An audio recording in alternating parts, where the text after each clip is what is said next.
Transisi makna kebebasan bagi bangsa Indonesia.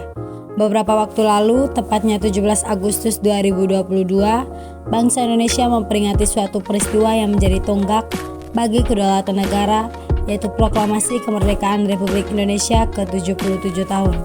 Pada momen peringatan itu, tersirat suatu makna bahwa kemerdekaan yang diraih oleh para pahlawan bangsa bukanlah suatu hal yang mudah dan berdampak begitu besar bagi berdirinya bangsa Indonesia sampai saat ini.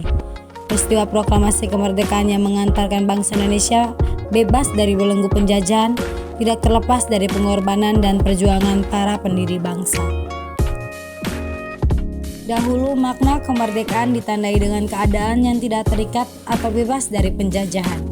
Perjuangan yang dilakukan rakyat Indonesia saat itu tertuju pada satu capaian, yaitu memperoleh kemerdekaan berkat usaha mereka sendiri dan bebas dari segala bentuk penindasan.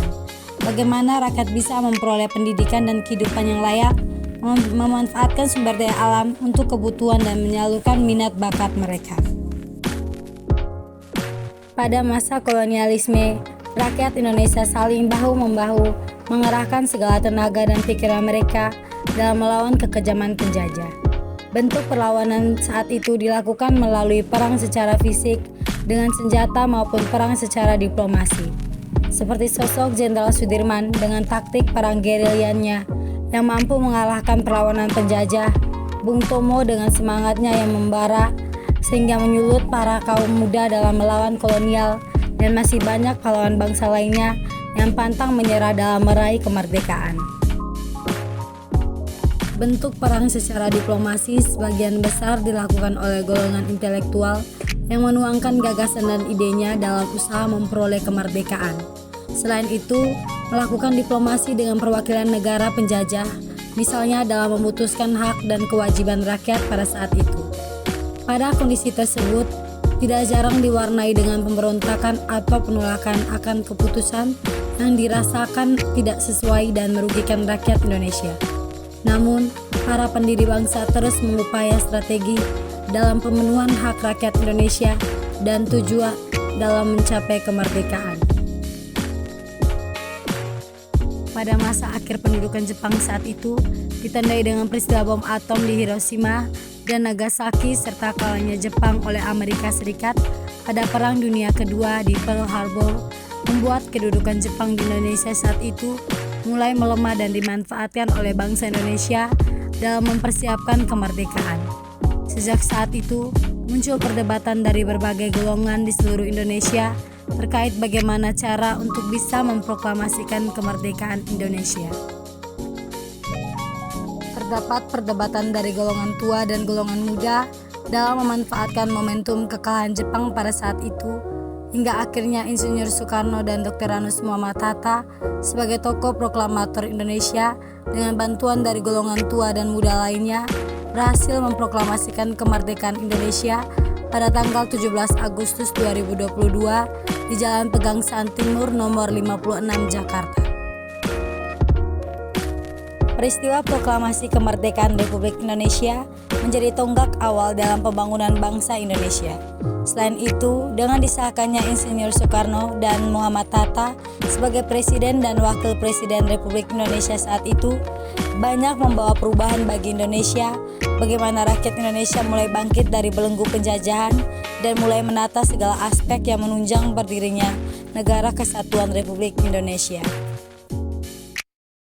Namun di tengah proses bangsa Indonesia menjadi bangsa yang berdaulat, seperti saat ini setelah meraih kemerdekaan, masih diwarnai dengan beberapa kendala.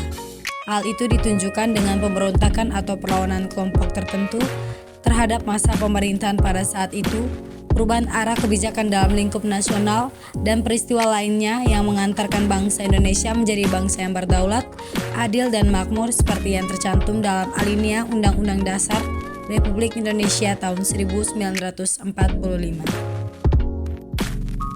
Makna kemerdekaan bagi bangsa Indonesia saat ini dipandang sebagai kebebasan yang tidak hanya terlepas dari penindasan atau penjajahan.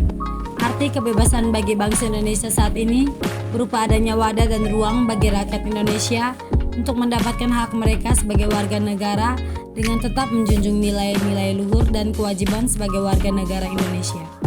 Era globalisasi saat ini membuat makna kemerdekaan memiliki arti secara luas. Bentuk lainnya yaitu merdeka atau bebas dari segala bentuk pembodohan terhadap rakyat yang diiringi dengan perkembangan teknologi sebagai pemicu kebebasan berekspresi melalui media sosial, namun tidak diiringi dengan sikap bertanggung jawab. Perkembangan teknologi saat ini menjadi salah satu bentuk dari transisi kebebasan atau kemerdekaan bagi bangsa Indonesia. Hal itu berupa adanya ruang untuk menyalurkan ide, gagasan, dan ekspresi.